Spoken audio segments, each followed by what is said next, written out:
Morning, everybody. Good morning, good afternoon, and good evening, depending on where you are in the world. Good morning, good afternoon, good evening. How are you guys? Doing great. Thank you. Yeah, nice to see you all again. Yeah. Pleasure. So, Maria, what Pleasure. are we talking about today? 20,000 ISO ISO 20,000. 20,000. What is that? Well, this is a very confusing standard to many people.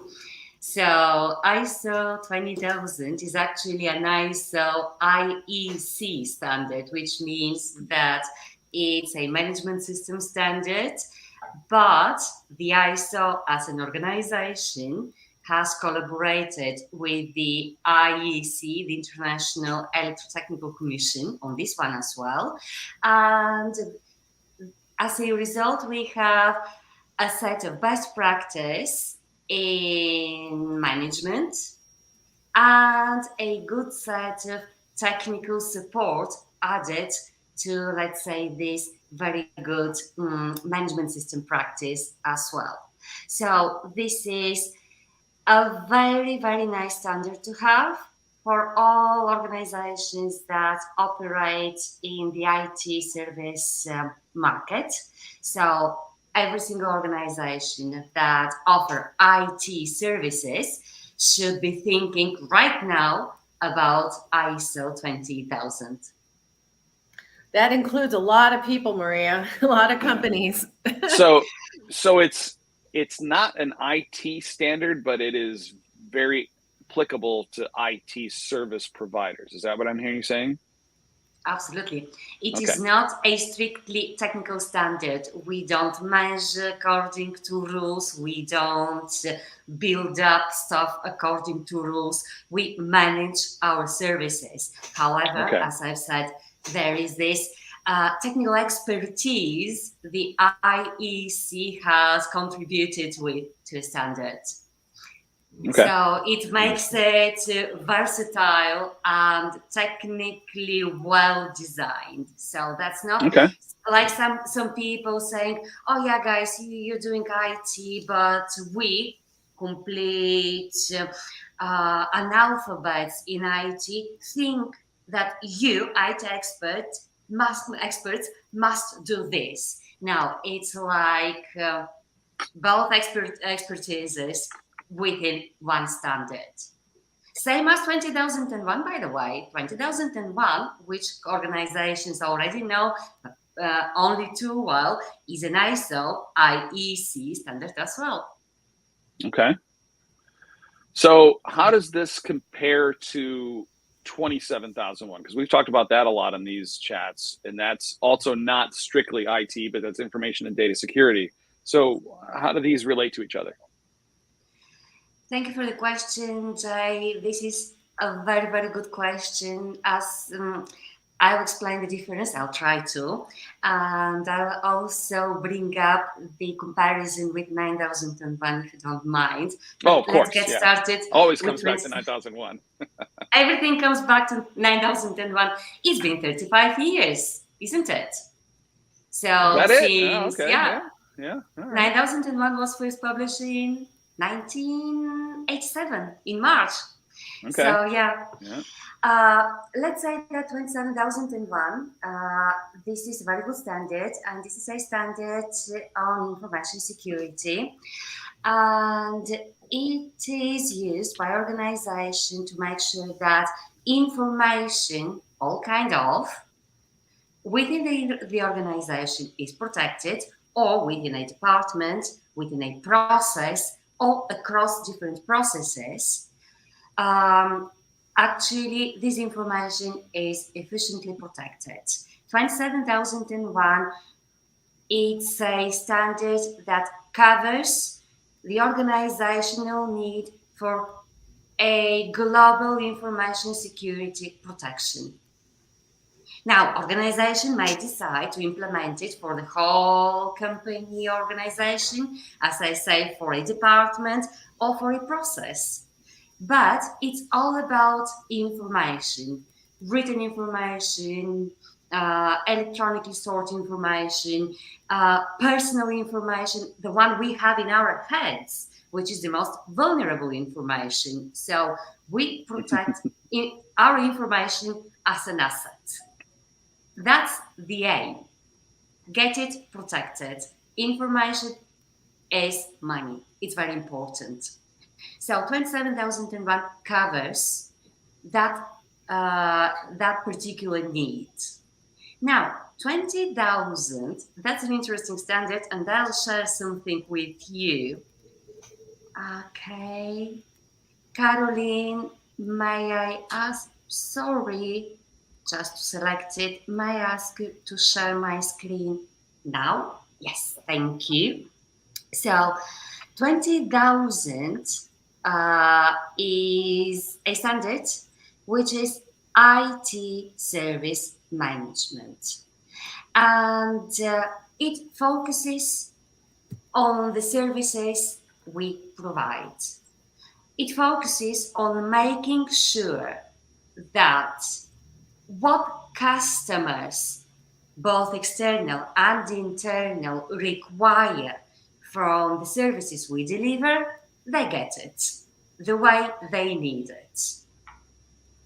So that's the standard which helps organizations actually make sure that what they deliver is delivered exactly to requirements. Customer requirements, including legal requirements within the system, contractual, any kind of contractual requirements, etc., etc.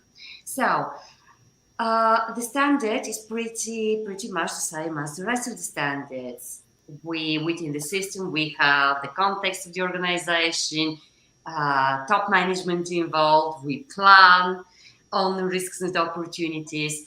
We make sure that the system is supported. But there are a few changes, few differences, not changes, within clause 8, which is operation.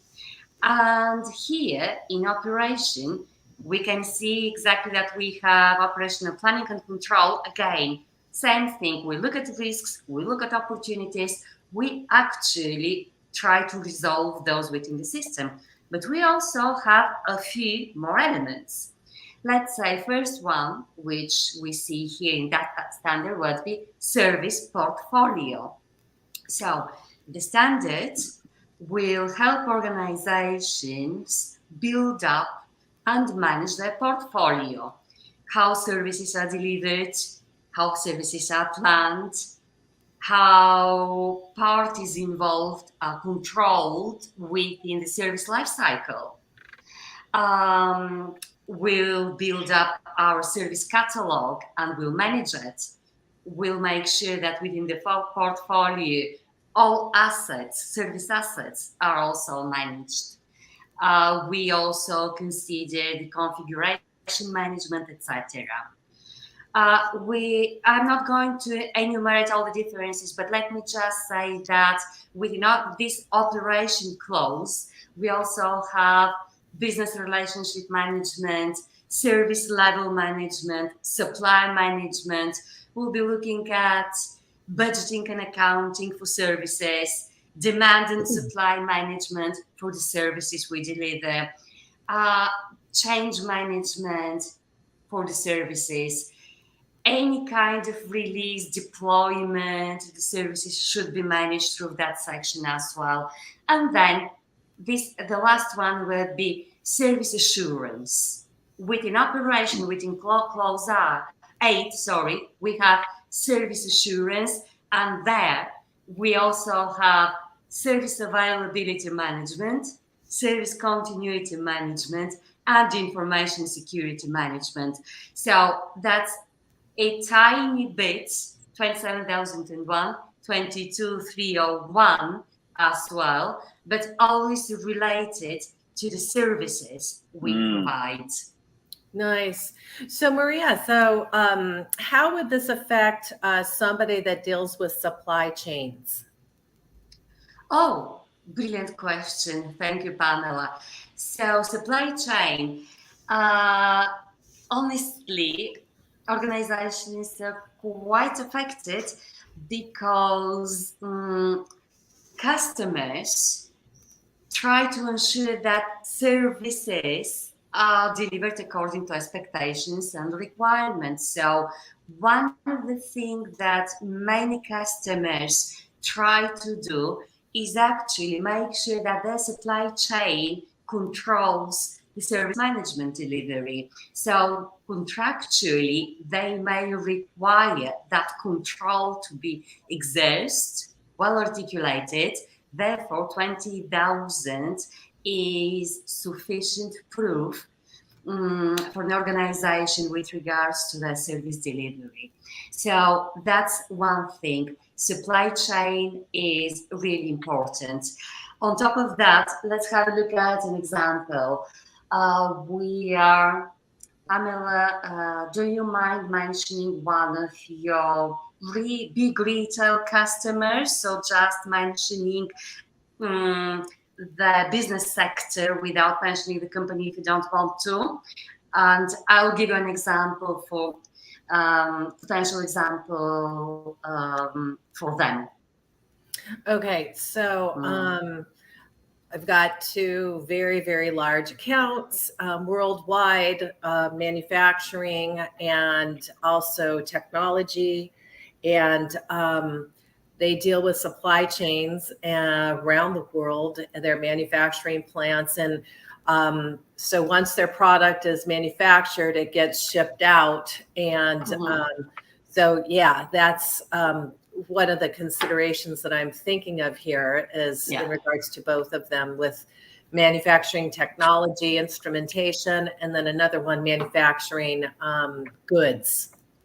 Brilliant. Thank you very much. Both are very good examples. So let me say that both organizations probably have call centers, outsource the customer service with call centers. That's an assumption, but it's a valid assumption.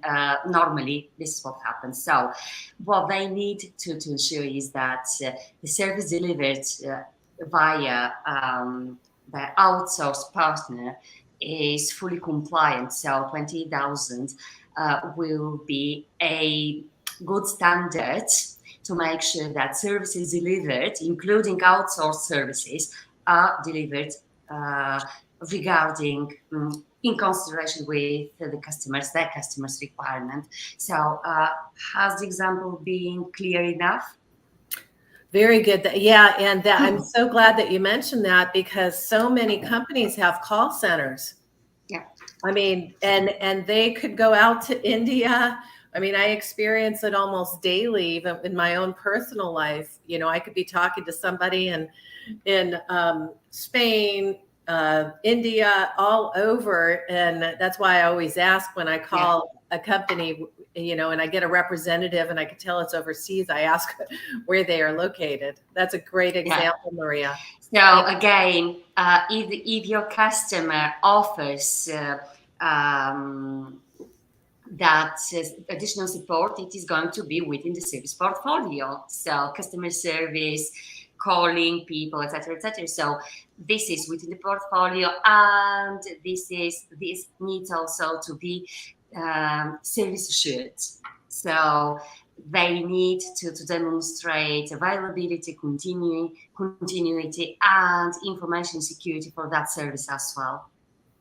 Now, again, we are talking from a service management perspective. Right, right. So if you could just give an explanation here, Maria, because I know so many people do have that question. If I have 9,001, why do I need 20,000? Thank you, Pamela. Actually, this is what Mirio and I discussed the other day. So 9,001, this is a very good question indeed. And 9,001 and 20,000 actually get people slightly confused. Right. So if I have 9,001 and I care about my customer satisfaction, so why do I need 20? So let's repeat it again. 9,001 focuses on customer satisfaction. We do everything to make sure that our customers stay with us. We stay on top of our responsibility towards their satisfaction. Anything happens, they are well informed. Anything bad, they know it is going to be sorted. Anything good, they're the first to know that we have exceeded their expectations. This is customer service. It doesn't mean, though, no matter how good your 9001 might be, and no matter how good your customers might be, it doesn't automatically mean that your services are optimal. Now, 20,000 comes in to make sure that, aside from your very happy customers that you know how to deal with, well, your services are also optimized. They're well designed, they're safe, you know what's going on, you control all the changes within your portfolio, you control your service life cycle, you're prepared for any potential event that may affect your services. So this is why 20,000 is so different from 9,000 when 9001. That's a very good explanation, because thank you. I would think that almost everybody that would be watching this would have that question. Is it? Can I say that the 9001 is more internally focused and the 20,000 is externally? Is that, or is that an oversimplification? That's oversimplified, I think. I'm good at that. Yeah, I know. Thank you. So 20,000 may refer to both external and internal customers. Okay. So yeah. Okay. Yeah. That's right, because a lot of organizations are, their customers are other internal organizations within the bigger one. Okay, that makes sense. Yeah. So actually, I just wanted to mention, I as you were explaining, I work with starting to work with a few different MSPs, right? And they provide especially in this world, all different kinds of services, right? Like from just cloud management and cybersecurity and all these. I mean, if I'm understanding correctly, even though most of the time we're talking about either 9001, 27,001, it makes sense to have 20,000 as part of their system because of what you're essentially ensuring that you're always, you're minimizing your downtime, right? If something's affecting something externally is affecting your organization, you're minimizing, how long those tickets are going to be out. So you're kind of keeping that customer satisfaction on top of it. It's like another safeguard. So yeah, I think it's a great addition, even if somebody does have 27,001 or 9,001. It's a great addition to 27,001 and 9,001. I agree, Emilia. Basically, because 27,001, 9,001, it could be quite a big implementation across an organization or across a process. And 20,000 focuses on the services, actually encapsulates your core business and have a clear image on how it works, any potential risks, any potential opportunities as well, and makes it easier when you operate 20,000 in combination with 9,001 and 27,001. It makes it easier for you as an organization to quickly see where the potential bridges may lay, where the potential issues may come from. So it doesn't add additional workload. On the contrary, it makes it clearer and more manageable. That's very good, and I could see this being having a company and organization working with IMSM to implement all three at once, 9,001, 20,000, and 27,001, just as a lot of companies use us for 9,001, 45,001, and 14,001 all at once. I could see that a lot of organizations can really do all three at once easily, just like we do with the other three I just mentioned. Yeah. I mean, there's so much. It just they seem to make a lot of sense working together. You know, and I just I don't see why, especially if you're some of the, like the world being as remote as it is. I mean, it's just going to be more and more.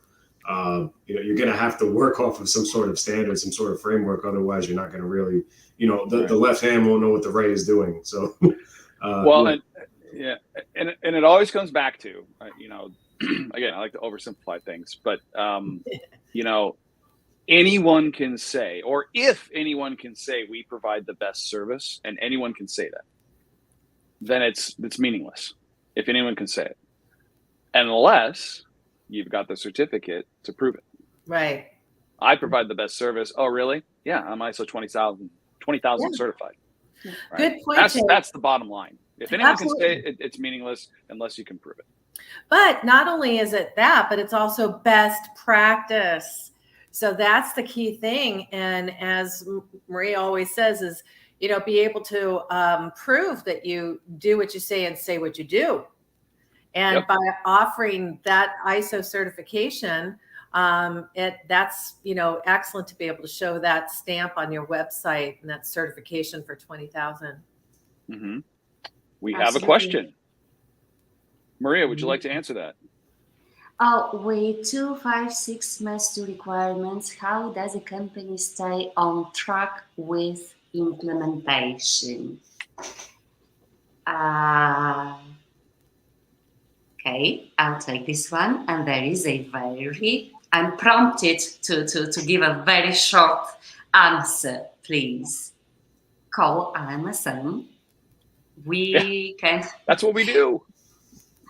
So we can assess and advise on implementation, and we are always accompanying our customers. So we're used to supporting our customers throughout the implementation. Now, this is the short answer. A slightly longer answer with regards to implementation is actually to make sure that if you go on your own, which you can do as an organization, and if you have the resources to support your implementation, please feel free to do so. First thing, make sure that you know the standard very well. You have purchased it as an organization, you have read it, you have discussed it, and you apply best practice with regards on doing what you say and saying what you do. When we implement an ISO standard, saying what we do is key to our performance. Why? Because if we just decide to read the standard and implement it and say, oh yeah, we have read it, now we have created this document, this document, this document, and this document, we have told everyone what we've done, and we stay at that point, we don't move from that point on, we will never catch up with the whole implementation. Why? Because people are going to say, okay, I'm informed. Okay, whatever. So when organizations implement standards, the most important thing is to be curious about what's going on, to ask questions, to make suggestions, and most importantly, to feel comfortable when doing so. Why? Because ISO standards, and this is within Clause 5, many of the standards, ISO standards are designed to help organizations actually make people feel good when telling what they see.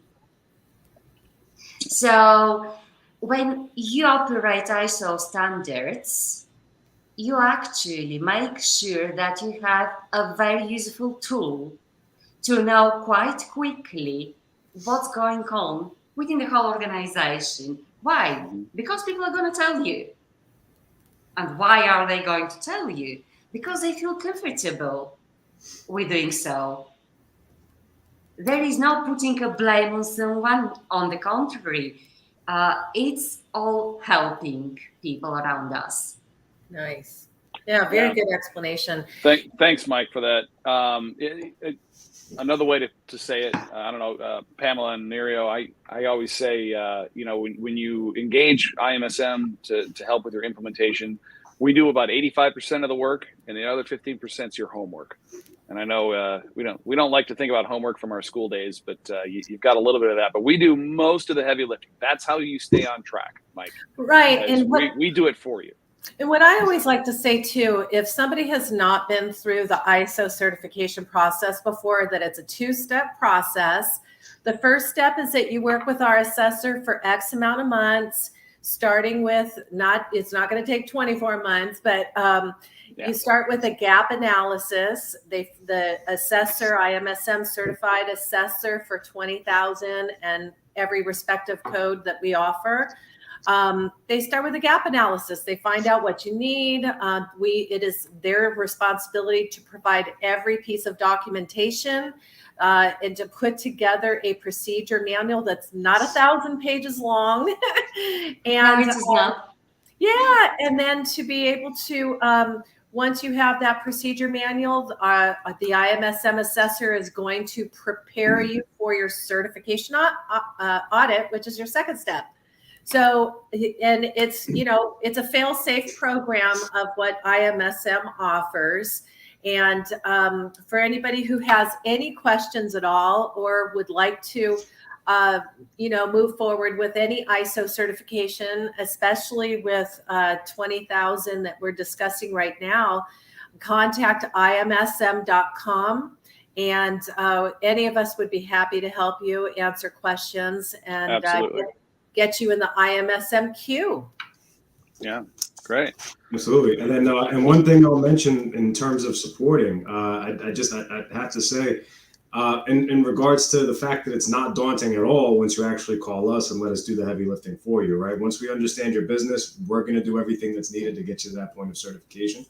And then once you actually do go through certification, we can support you after that as well.